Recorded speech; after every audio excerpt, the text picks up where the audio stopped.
करोड़ का चेक तुम मेरे हाथ में दे दो, मैं लुबना का हाथ तुम्हारे हाथ में दे दूंगी।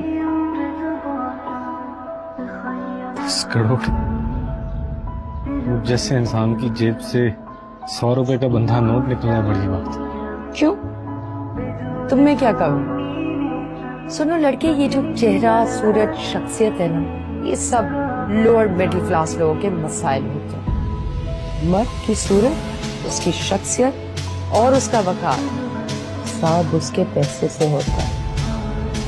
जाओ इस बेरहम दुनिया में जाओ और अपने हिस्से की दौलत समेट लो।